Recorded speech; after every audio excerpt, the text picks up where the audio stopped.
Unmute. Okay, so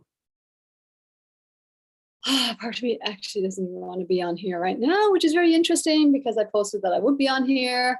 And yeah, but it's actually perfect because it just shows, I'm going to close the door. That actually shows the authentic challenges. So, oh, hang on. Now there's two videos of me playing. I want to be on here right now, which is very interesting because I posted that I would be on here. And where is that coming from? Yeah, but it's actually perfect because it YouTube, right? Close the door. Oh yeah, hang on. Oh my God, this feels so messy. So if you're still with me, thank you. But you know what? The awakening journey is messy. It's all friggin' messy. And right now on the planet's looking pretty messy. So how do we bring more ease and joy? So the reason I did come on here is because my ego, I just, have some stuff coming up around.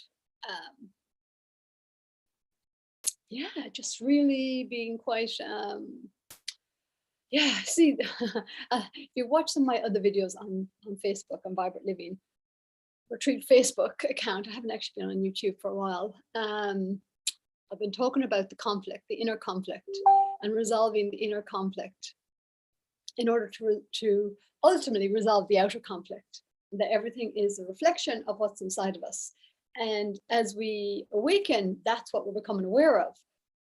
However, what are the stages of that awakening? So initially, if we're not awakened, then we are living in a separate identity, what's called in a very 3D dualistic reality.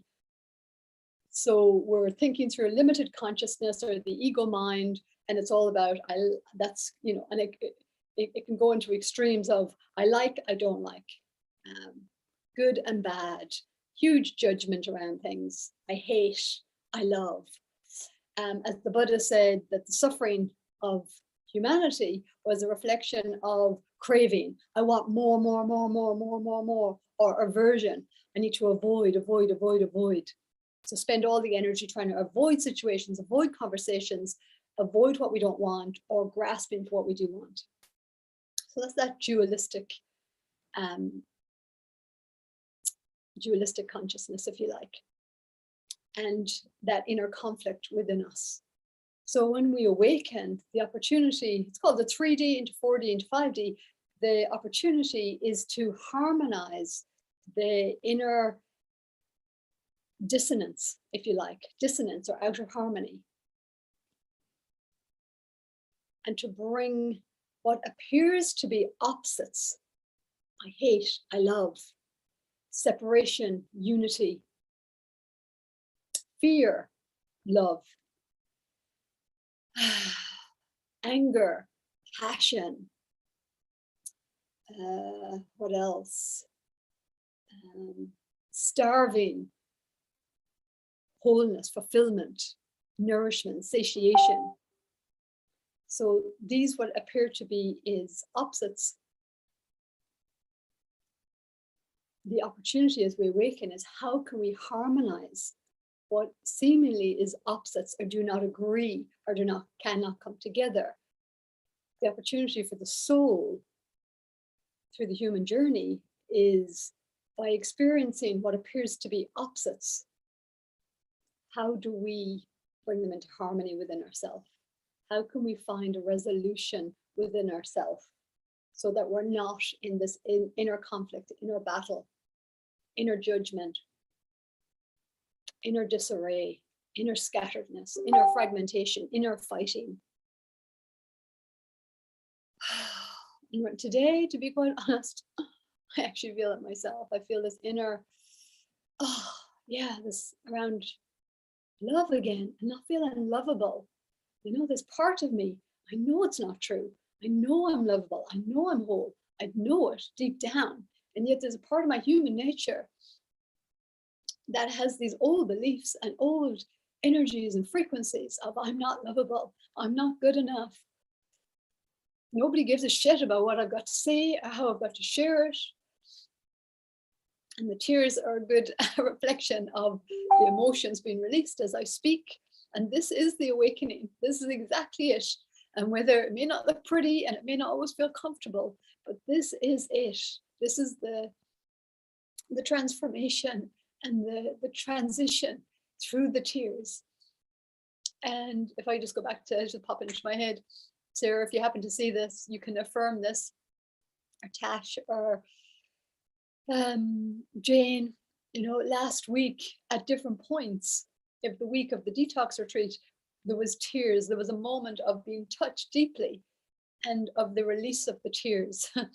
Sometimes I say as the ego or the body is releasing the tears of that which is being acknowledged. So I'm acknowledging this part of myself that's not feeling loved. And I'm feeling the depth of that separation, the depth of that discouragement, the depth of that pain, the depth of that suffering within my psyche and my consciousness and my soul, the depth of understanding that and really knowing it on such a deep human level, honestly and integrally and genuinely. And I'm holding that in a juxtaposition with I am lovable, I am enough, I am connected. So right now and today, my opportunity is how can I bring these together into wholeness rather than the seesaw and this battle in my mind, which I felt in my emotional body. You know, it's battle. I'm lovable, I'm not lovable. I'm lovable, I'm not lovable. The mind looking out for everywhere. I'm not feeling loved, you see? Because that's what the mind does. That's what the separation identity does, the ego does. So it's looking, see? Not many people have been responding to my videos lately. Nobody cares what I've got to say. I see I'm not enough. I'm not lovable. I'm full of shit. I don't really know what I'm talking about. So over here, my heart, my higher consciousness is saying, you know why you're on the planet. You know this is exactly who you are. And this is what you're here. You're here to shine a light on the shadow and the light and to be that authentic expression, that raw, real, humble, bold, brave, courageous, because this planet needs it now more than ever. Needs brave, courageous, radical souls to be willing to come on camera and share this much humility, vulnerability. It takes bravery, it takes courage, and anyone will know that who is willing to do this, because most people are not. That's why we see the what they call the highlight stream, the best parts, you know. But I'm also here to show the shadow, and that's why I'm sharing this way, because when I shared about this video on Facebook, I'm saying it's intense, it's confronting, it's uncomfortable, or awakening. We're being confronted by what's been hidden in the shadows of our own psyches and the collective psyche. And that's what's happening in the world. And when we can shine the light of our own awareness and our own acknowledgement on what has ailed us, or what has been the inner conflict and battle within ourselves, or discouragement, imbalance, etc., then we can actually be the stabilizing influence. I was going to say force, influence, alignment that can really be supportive on this planet. And that's what is wellness. Wellness is harmony. Wellness is balance. And this is all about balance. This is all about how do we get into balance? The body, the mind, and the soul, the emotional body, the energetic body, the feeling body. How do we harmonize? How do we harmonize even the inner cells of the body, trillions and trillions of cells that are listening and they're responding to the mind, to the thoughts, and to the energy, to the frequency that we are focused upon, and that we are feeling, and that we are believing, and that we are aligning our thoughts to. And so with the awareness I have, I'm being with what I've just shared with you, this part of my psyche, that the saboteur, if you like, or the shadow, or even the wounded inner child, or the part that is separated from itself, or the battle between my own inner masculine and feminine, because I'm projecting some of this onto my husband and not feeling loved by him. Now, of course, I know I am, but there's a part of me, because I'm not feeling loved within myself and honored, and then that's what we do. We project it outside. And so because it's so deep for me, that's what we tend to do. The person who's closest to our heart, we tend to project it onto them. And I know, because I've had so many experiences in the past, that the minute I shift this within myself, I'll shift it in my outer world, and all of a sudden my relationship with my beautiful husband will seem very loving and very kind and perfect. I won't be distrusting it. The distrust is birthed within me. Now, I know this is radical self-responsibility that I'm demonstrating here. This is radical.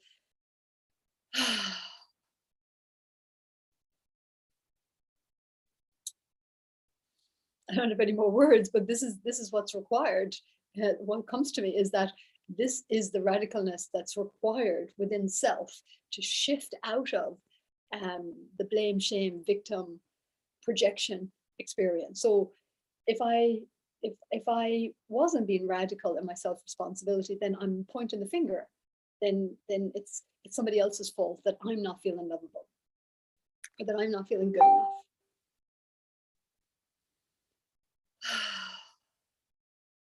However, deeper down, because I'm connected and I've done so much inner work, I can catch myself, and I can see these simultaneously, these levels within my own psyche, my own consciousnesses. I can see the separated, wounded element and the deeper wholeness as well. And the not feeling good enough and the wanting to feel good enough, and all of this. And this is the push-pull, push-pull, push-pull, push-pull, push-pull, push-pull. The inner conflict, the inner friction. And then that shows up in our body. If we're imbalanced, if we're out of sync, if we're out of alignment with who we truly are, then doesn't it make sense that that has to show up in our bodies? That has to show up as some kind of ailment or injury or something, so that we can get our attention and that we can start to be aware of something, ask new questions, maybe take rest, look at things in a new way, rebalance ourselves somehow, become more conscious of our thoughts, become more interested in, interesting. Why did I stub my toe like that? That was very interesting. Was I present? Or was I caught up in my thoughts? So that could be the lesson, to be more present. And not to get so caught up, perhaps, in the mental drama. And there's lots of that, isn't there? Lots of distraction, lots going on out in the bigger world, the seemingly bigger world. Lots of good reasons and justifications, not potentially, especially from the egoic perspective, to point the fingers and blame and shame and get angry and all the rest of it.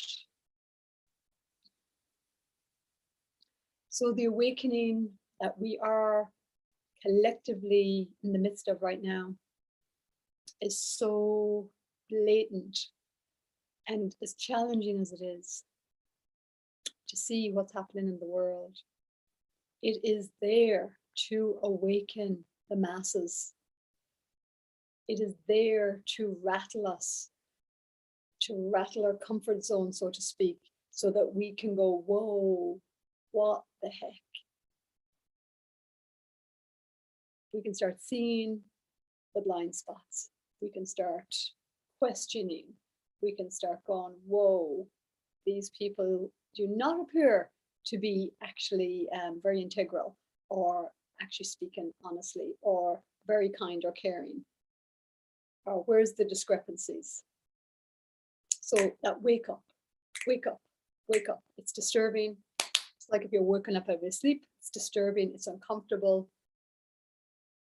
And what's happening in the world is to get that attention, that wake up, that shock, discomfort.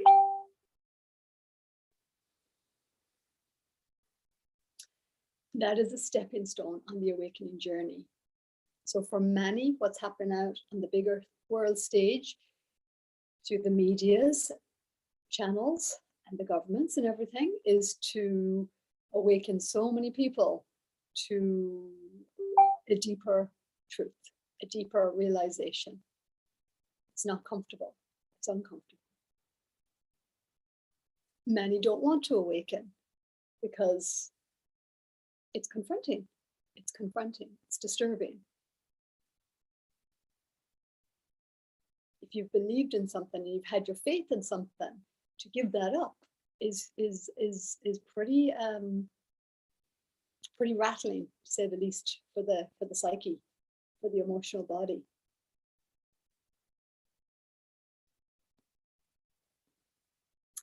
I can just use the Catholic Church in Ireland. When I was there and growing up, 80% of the population went to church every week.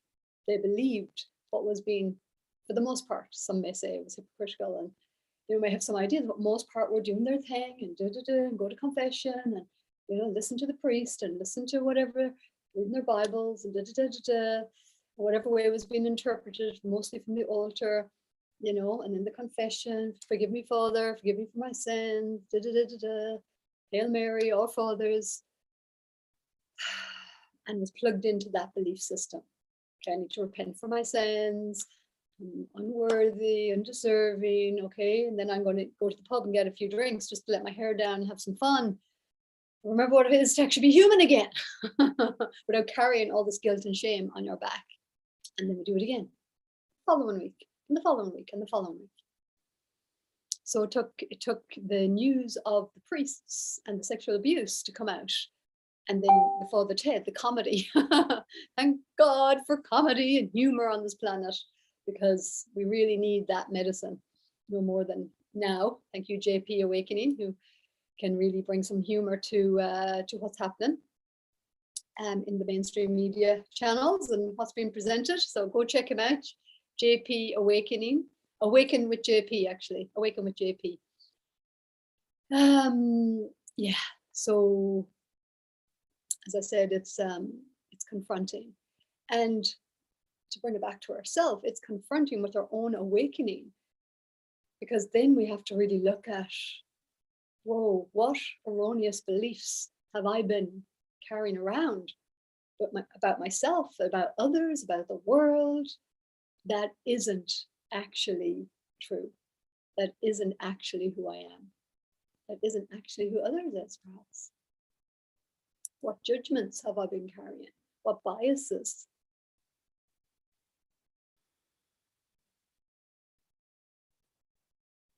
What guilts? What shames?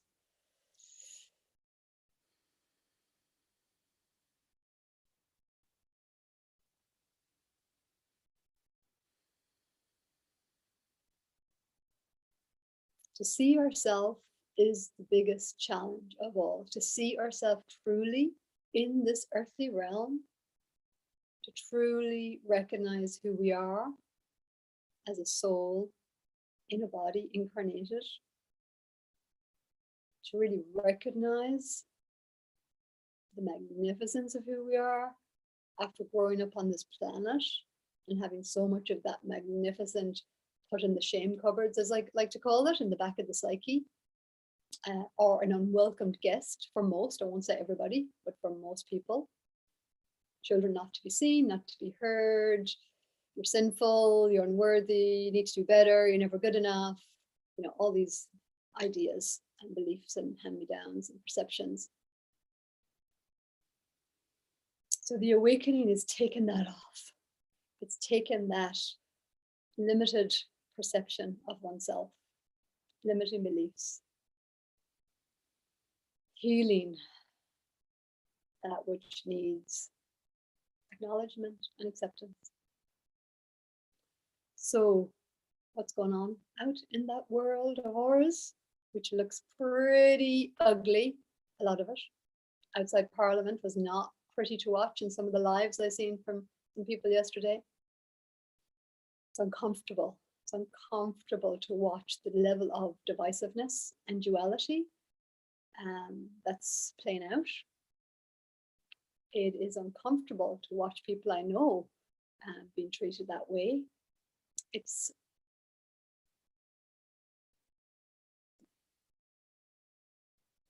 And it's playing out for us so that more and more people can see it, can see the corruption, can see how people, everyday people, are being treated by the police and the government when they do not go along with what the teacher says, or how they call the surrogate mother, Miss Cindy doll, just like that, or whomever, it doesn't really matter, the parent, the one that's, given the orders. So as long as you follow the orders, everything's fine. Of course, just like any parent, as long as you do what I tell you, everything's fine. But if you don't do what I tell you, you do something I perceive as wrong, you what? You get punished. Now, for many, how it's been in the past, you get punished, you get hit. Maybe modern day punishment is you get put in the corner, or you get put in your bedroom, or whatever. And that's the trauma response. So then so many is like, okay, I want to be the good girl. I don't want to get punished. I don't want to be in the, top of the class. So I'm going to do whatever I'm told. And I don't want to see anything else.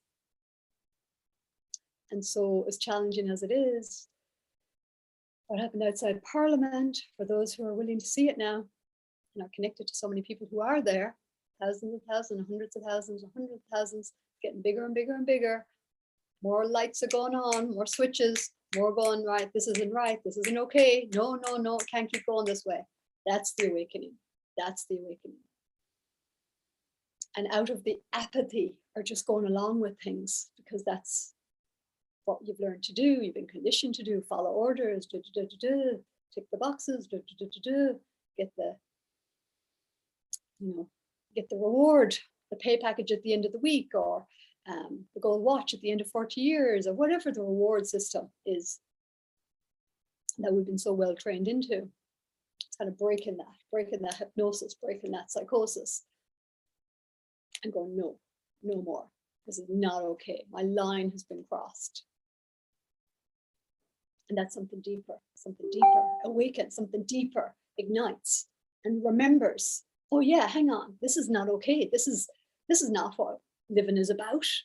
There's more to me than this. There's more to life. It's got to be more to this. It can't just be about this kind of suffering and restriction and anxiety and depression and suicide and keep following orders. Where does it end? Where does it stop? Promises saying one thing and they're doing another thing. So eventually it has to get crazy on the outside. It has to. Until eventually that anger comes, and that anger ignites passion, fire, feistiness. No, that's not okay. So it comes up within us. No, that's not okay. That's the step. Number one step of awakening. No more. There's got to be more to it than this. The tricky thing now, and this is probably the crux of why I'm making this video, or at least one of them, is the danger can be to get trapped in the anger and keep, instead of allowing that anger to make you rise into your empowerment and your clarity, and you're like, no, and then focus on your yes. So no to this, I'm clear, that's not okay anymore, no. And then get really clear, and then get really clear on your yes. Okay, now I'm shifting my focus over to what it is I want to put my focus into. And that going from there to there is going to be different for different people, how long that's going to take. And from there could be about the wellness journey. So for some people, that no could be getting a cancer diagnosis, or a car crash, or it could be seeing live videos, which many people are seeing now, of the people outside Parliament getting sprayed with pepper spray and tear gas and all sorts, and being pushed out of that ground. rather aggressively, from what I could see anyways.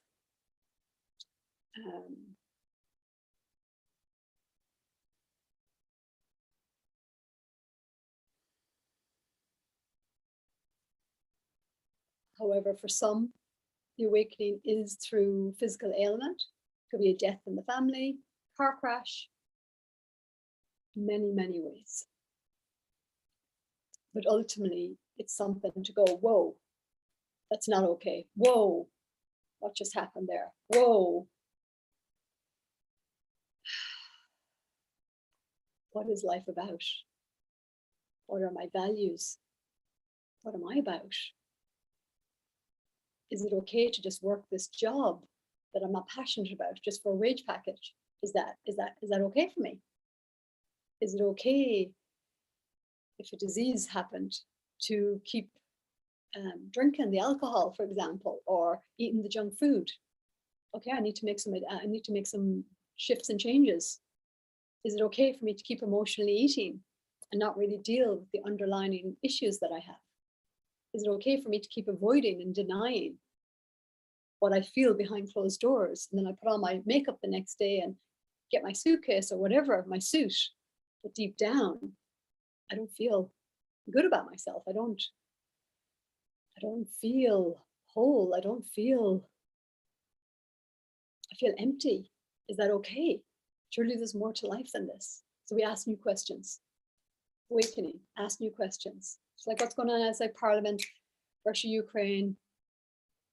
So many different stories, but if you can just get back from the whatever the media is sharing and just go, whoa, what the heck is going on in this world to create all of this? And then the next stage is, and this is where the wellness really is so important, is how do I get out of adding to the problem and get on to adding to the solution? And then it has to begin within ourselves. It has to. If I'm unwell, if I'm stressed, if I'm living in fear, if I'm living in worry, if I'm living in concern, then how am I being the solution? I'm just adding more of that energy into the world. So that's what the awakening is. And then it's reclaiming self-esteem and self-worth and self-love.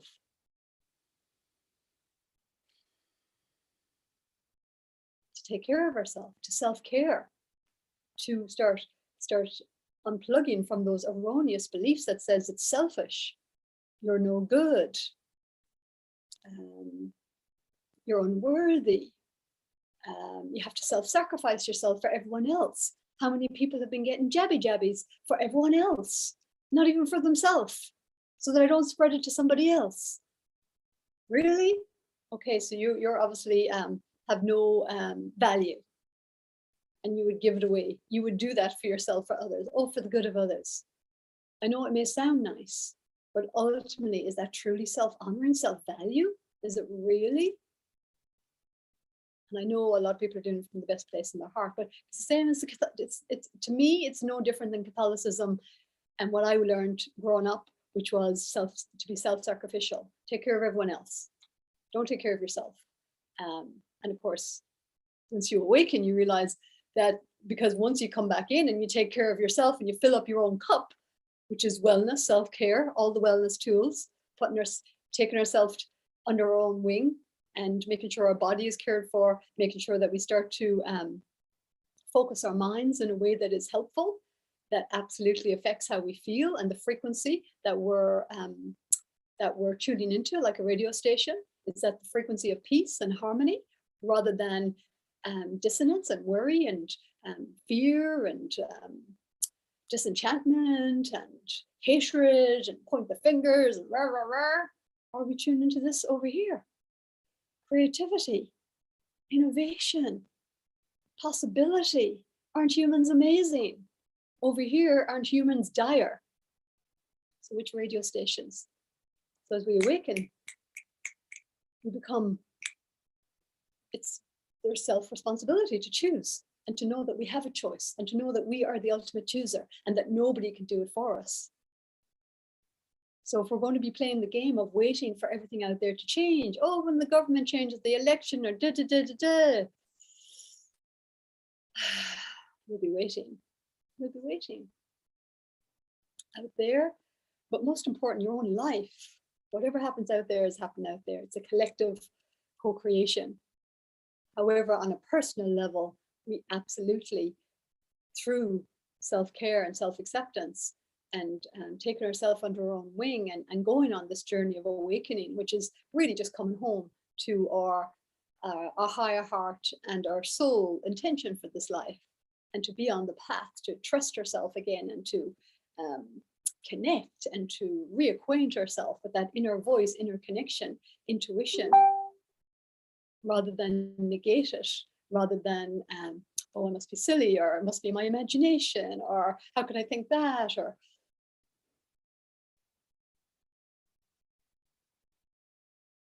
you know, like for example, you know, things like no pain, no gain. Really? Okay. As I say to people who've come in for massages over the years, if you believe in pain, I could definitely provide you with some pain. See this elbow here? It can do the trick. So be careful what you believe in, be careful what you ask for. And that's what you become aware of when you're awakening is as we make those internal shifts and do the inner work, physically, mentally, emotionally, spiritually, start to harmonize. That's the yoga, the meditation, out in nature, your exercise, as long as you're not pushing yourself. But if you're moving the body and getting the energy moving, getting the blood moving, getting good happy hormones happening. I mean, we're so lucky that there's so much information out. There's so many amazing YouTube channels and so many such amazing evolutionary science helping us to understand the mind-body connection, the neural pathways, and the energy, that everything is energy, subatomic particles, electrons, protons, and neutrons. Quantum physics, it's our consciousness that's projecting. Look up quantum physics, understand it. Realize that it's the consciousness, our consciousness that's projecting onto this canvas of life. So for me, I can already feel the shift within me just by having those tears earlier and that acknowledgement. I can feel that, which was playing out in my field a little earlier today, of some unresolved stuff around the topic of being lovable and valued and cared being lovable ultimately. I can feel just by the acknowledgement and the speaking and the communication, I can feel how I've harmonized those energies within me. In this now moment, we'll come around again, and that's okay. You know, it is an evolutionary journey. I've been full steam, so to speak, on this awakening journey since March 2010. And even before that, but March 2010 was when I had an experience, which I call the Kundalini Awakening, which really shifted me out of my egoic perception of myself in those limited beliefs and ideas and those things that I still believed, even though I heard about the awakening and I was fascinated and curious about energy and I had some kind of experience with it for sure, but I was still predominantly being driven, I would say, by my more limited nature, limited perception of self. And when I had this experience, it really shifted me into my higher self-awareness. Higher self-awareness, and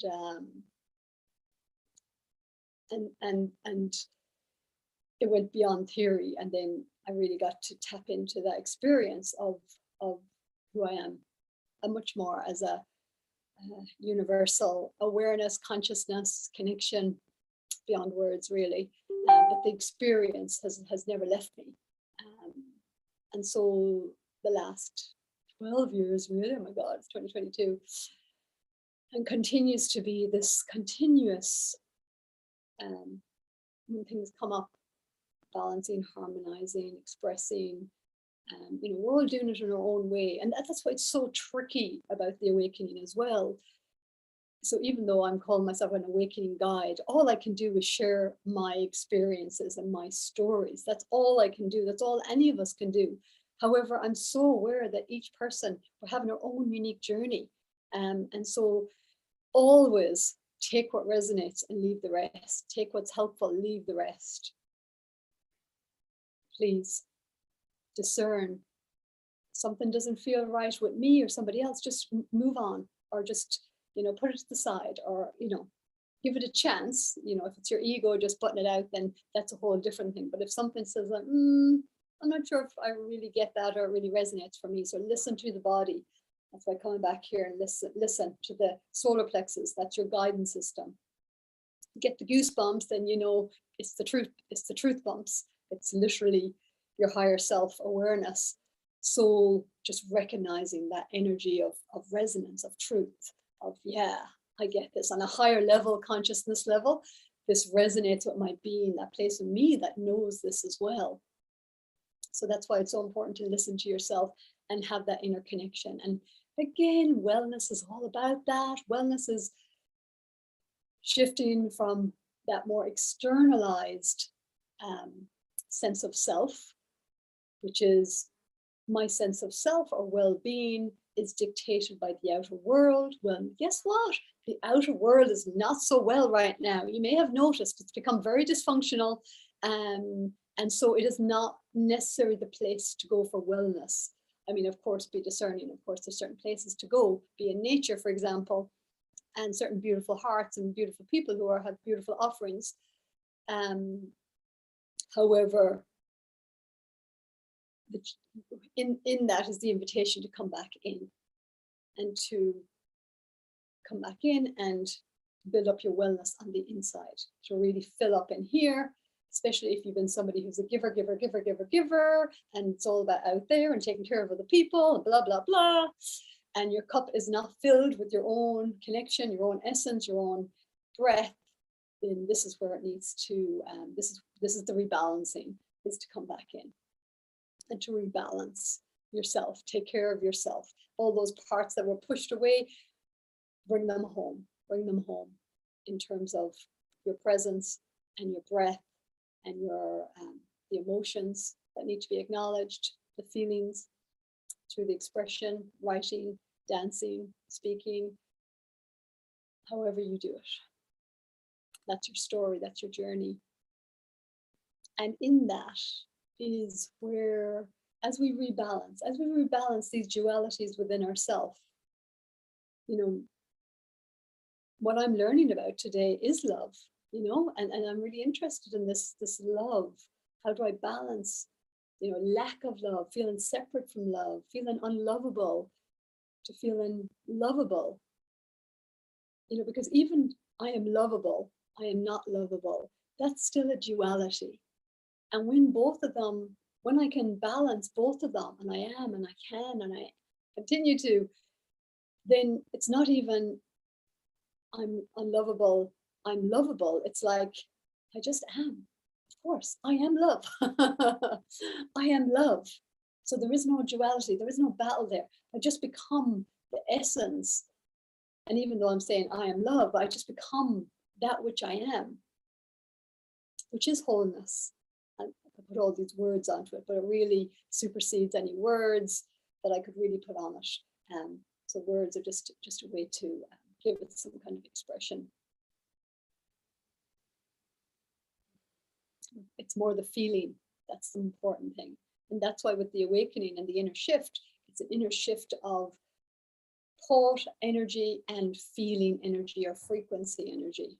And that's what makes the difference. And when we balance, harmonize those different themes, if you like, or different life lessons or soul lessons, and these could be, you know, this inner conflict can be to do with aspects of ourself within our own psyche in this lifetime. And some of that aspects could be parts that were traumatized and that are in the subconscious, that are feeling unacceptable, unappreciated. And there may be outer aspects that feel very appreciated and very honored. And so so again, that could be the push-pull in terms of the psyche going, yeah, I got it together. No, I don't,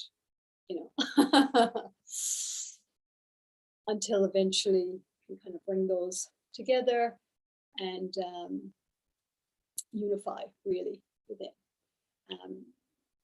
That can go into past life stuff as well, different aspects of the soul. I've definitely done a lot of work over the years with different past lives. And in many lifetimes in the past, we have been dealing with different themes of power, themes of sexuality, themes of love, themes of wanting to learn compassion, forgiveness. One very good way to learn forgiveness is to have a lot to forgive. So that means somebody most likely would do some, not very nice things that you would then have to discover a lot, the willingness eventually to come to forgive and put that down. That's why forgiveness is such an important part, to let go of certain experiences and not carry them around, and to ultimately realize through the forgiveness that on the deeper level of the ultimate unconditional love, I call it, or unconditional universal consciousness, that all is forgivable, all is just an experience. As I said in my previous video, sharing my story, when I was a kid, that thought just came to me of life is all about experience and everyone has a story. And really what that is that,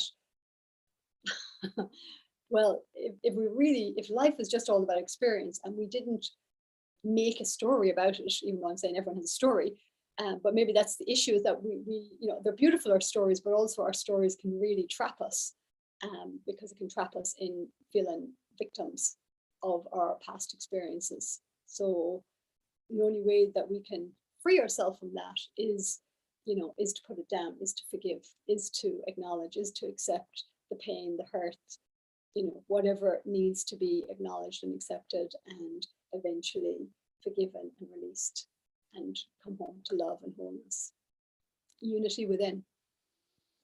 So I share all this again because it's an inner game, inner game, inner game, inner game, inner game, inner game. Point to me, I'll point you back into you, me back into me, because that's where all the answers and the keys and the codes to your reality live. And so only by shifting within can we shift our reality around us. Yeah.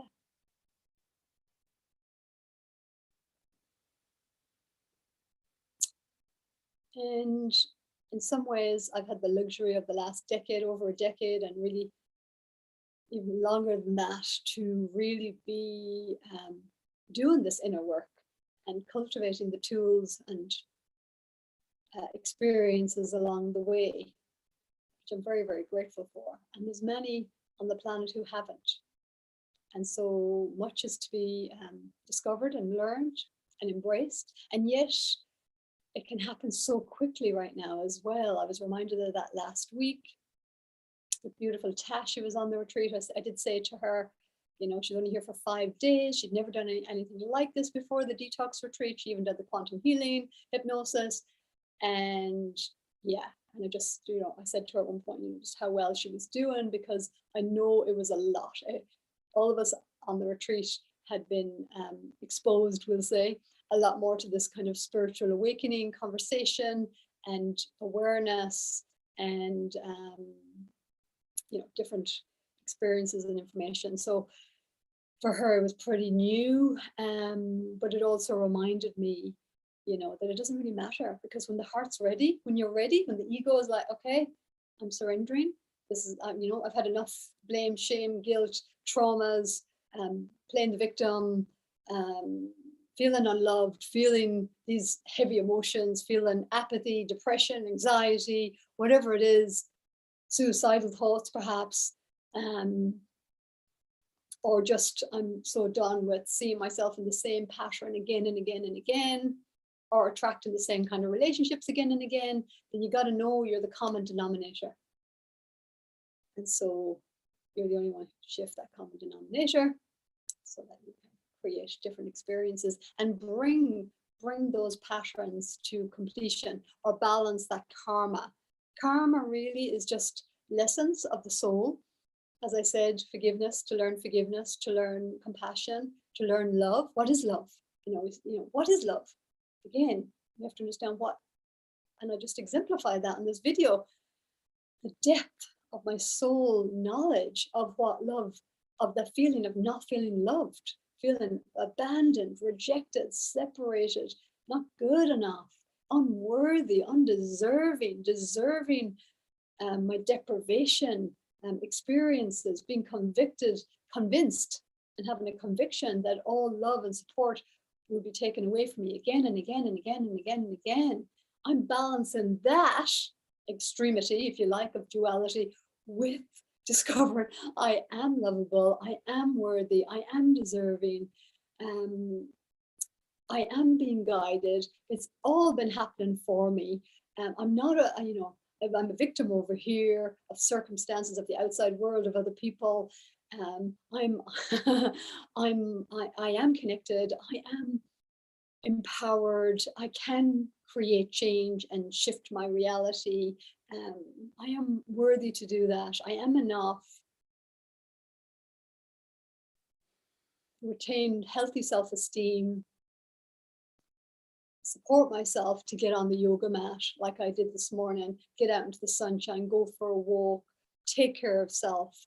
I'm worthy to care for myself and to be the best version of me, bit by bit, to harmonize,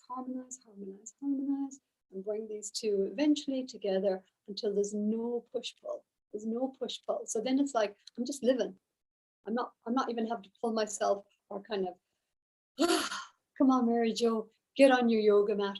Come on, Mary Jo, get out into nature. Come on, Mary Jo, you know what's good for you.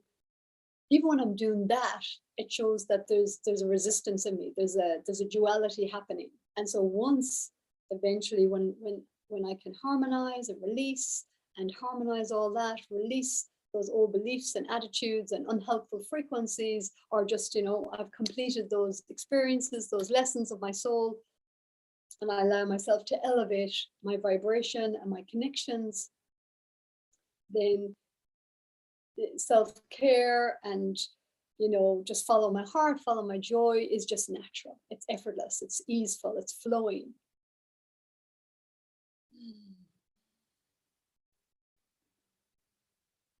And well-being follows that, of course, because the duality, the conflict, that's what shows up in our body. That is the ailment. That is the dis-ease. Dis-ease.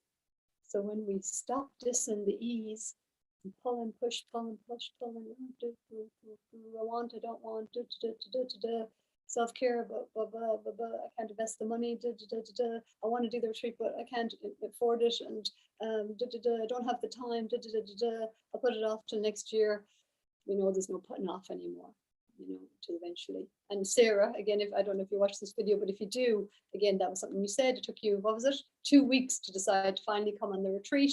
And I think the tears of release that you had that day when you were on the retreat was just really acknowledging the part that really resisted you coming on the retreat, and just how much you were exactly where you needed to be.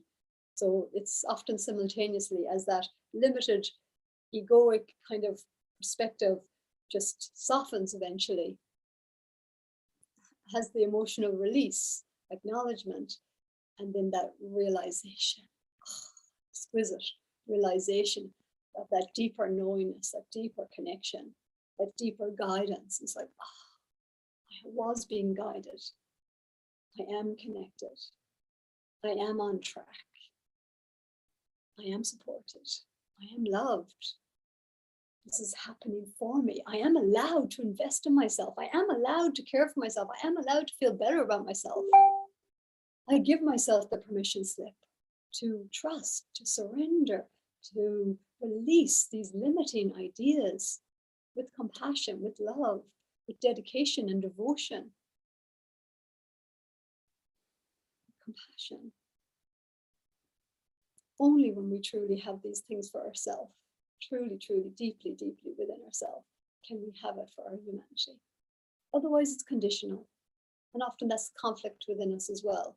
Oh yeah, I like myself when I tick all these boxes. I don't like myself when I tick all these boxes. Oh yeah, I'll come on a Facebook Live or, you know, whatever, go out for dinner with people, you know, when I'm feeling my best. But when I'm feeling crap and my worst, I'll just hide in my room or, who knows, get some medication, right? How many people are running off to get pills, anti-anxiety, anti-depression? I'm not saying there's not a place for those, but how many are using them to dumb down the feelings and the emotional connection, which is connection to life? And then they wonder why they feel apathy and numbed and purposefulness and disconnected, because they're given further for they know what, not what they do, but in the immediate need or feeling like they need to control those deeper feelings, which really are just feelings looking for resolution. They're the shadows. They're what's in the shame cupboard that's looking for acknowledgement, that's looking for healing, it's looking for release. But of course, we have so many conditions around our emotions. Oh no, you're not allowed to do that in society. Oh no, must control that. Don't laugh too much. Don't express yourself too much. Don't be too free. Don't be too spontaneous, impulsive, too sad, too grieving, you know. And it takes a lot of energy to keep controlling that. As I used to control my emotions so much. Because I'm being strong, and you know, that's what society taught me to be safe, is you don't be emotional, you be responsible for other people, which meant I self-sacrificed. I didn't listen to myself. I distrusted my own body, my own emotions, my own intuition for so long, until it felt like I was like, how do you call it? Pressure cooker. It was like, I often use that analogy with people that I can see have done the same thing. It was like a pressure cooker. And so I couldn't let the lid, you know, there was so much of my masculine kind of control energy. I was just trying to keep me safe and fit in with a patriarchal society, really what I thought I needed to be. But then it became, I'd squelched my emotions so much and distrusted my feminine, which is the emotional body, which is the water, the tears in the eyes, the flow of the blood, the flow of the waters, the flow of communication and expression, grieving, tears, laughter, flow, spontaneous nature, creativity. No, that, you know, the extreme masculine is the control and the restriction, and the structure is good to certain, but you don't, if it gets so rigid, that's the problem. So again, the imbalance of those energetics of the masculine principle and the feminine principle, which is within us all, left, right hemispheres of the brain. And so balance.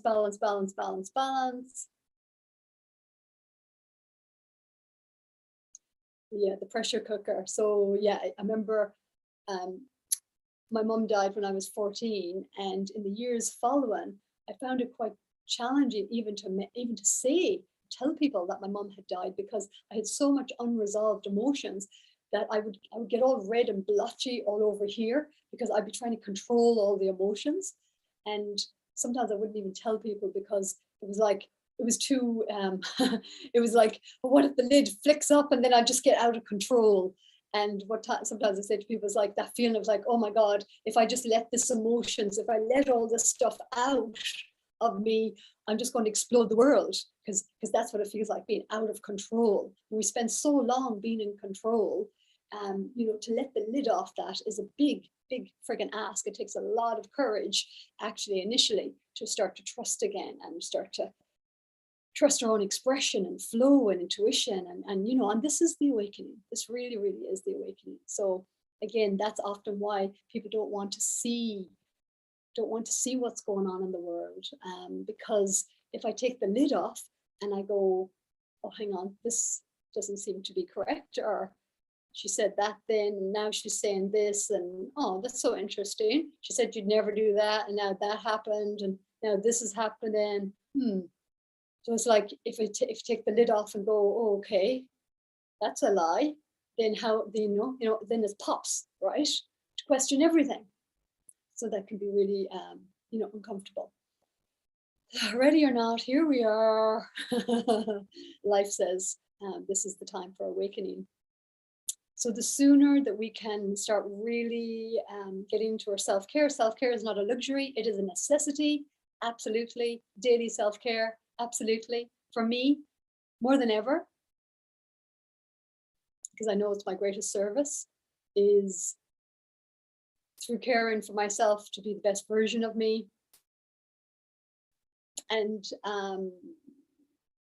that's as much through what I bring as a consciousness onto the planet, as an awakened soul, as a courageous, humbled, messy human, as I like to call it, who does have tears and doesn't feel good and is unlovable and wants to have a little rant and feels like a victim for a little while and doesn't feel good enough and it's not fair. But you know, to the heart, it's so lovable. Oh, you're such a sweet little beautiful human. You're so gorgeous. You're so cute. I love you. I love you. You're amazing. Look at how far you've come. You're so beautiful. You've done so well. Look at you, how you're on camera now, sharing your most vulnerable human nature that most people hide behind closed doors, that most people are so ashamed of, that most people would rather take a load of pills to shove back down than dare anybody see that side of them. So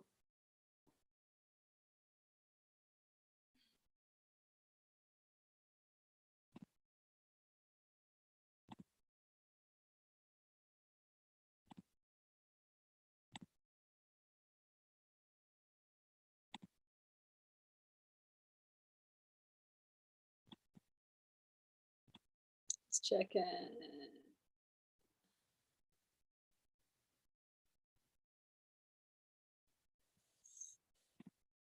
Checking the Facebook page for a moment. Okay, so I'm going to complete the video here. Thank you for joining. Thank you for coming on this journey with me. I feel a shift internally. I hope it really resonated and you could feel it so viscerally. That's what I'm here to really support with, is this real, true, authentic genuineness of the human journey. And to acknowledge that, yes, it's not easy. It is friggin' intense as hell. And as glorious as heaven. And even those can be seen as a duality. And when we bring those together within ourselves, the shadow and the light, and we bring those together, we even transcend that. So even though I might use the word heaven or hell, even that's just a duality. Even that sense of what I grew up in, the religion, the Catholicism, you know, afterlife, you go to hell or heaven. But now it's like, no, you go to whatever you believe you're going to go to, whatever you create. You go back into your soul, into the light of source, if you choose, unless you are very caught up in hell. As that video, if you look on the Facebook page, shared a beautiful video that was shared with me, the guy sharing his near-death experience and his own hell he experienced until he eventually began to awaken to some kind of innocence of his heart that he remembered from childhood on earth, that reawoken him, and he opened up to asking for the assistance of, I think it was Christ, and then he got that and he began to emerge out of that hell that he created as an atheist, I guess, an emptiness that he had believed himself to be or feel, or that was after life on earth. So yeah, it's very fascinating who we are. It's very fascinating. We're incredible, magnificent beings, and we truly do create our own hell or heaven. And now is the time to harmonize and balance all that we've been through on this planet for many, many thousands and thousands and millions of years, depending on what history you want to tune into. I know for myself, I carry the wisdom of the ancient soul. I'm very in love with this planet as a soul. I'm very dedicated and devoted to this planet and its evolution. I care deeply for it. It's been so saddening to my heart to feel the disconnection and the separation and the suffering on this planet. And I am definitely here to support that reconnection, rebalancing and harmonizing and appreciation to be in this body, to be in this life, to be in this gift of experience, and to get aligned so that we can start creating through our thought energy or emotional or feeling energy or frequential energy that which we actually want to experience now from a more balanced, harmonious, well human expression incarnated on this beautiful planet, beautiful spiritual essence incarnated on this planet through this human vessel, this human temple, this human nature. So yeah, if you have any comments, questions, pop it down. Let me know how you found it. And if it resonated for you and if it was helpful. Yeah. Namaste, divine love blessings. And yeah, let me know any questions or anything, any topics or any challenges or anything. Questions are great. That gives me something to respond to. And that will inspire me to respond. It's like you have to ask and it is given. So yeah, let's ask the questions so that life and the universe and our higher self and our guides can start to return with the answer. And just our job is then to be open to receive. And that's why it's so important that we stay out of stress and we again take care of our well-being, so that we can be receptive to the solutions, to the answers, to the guidance, and yeah, to really being that which we're here to be, and to be a contribution to ourselves and to the planet and to the collective of humanity in these incredible, potent hours, days, weeks, and months. This is incredible, incredible time to be on the planet. Do your best to accept it all, to release the judgment, release getting too caught up in the dramas. Do the inner work, balance and harmonize to the best of your ability. Be in the world, but not of it. Remember who you are before you come into this body, who you'll be as you transition. Come in deep within yourself, and then from there, make your contribution, make your expression as you respond to the life around you in a more conscious, compassionate, kind way, considerate, aware.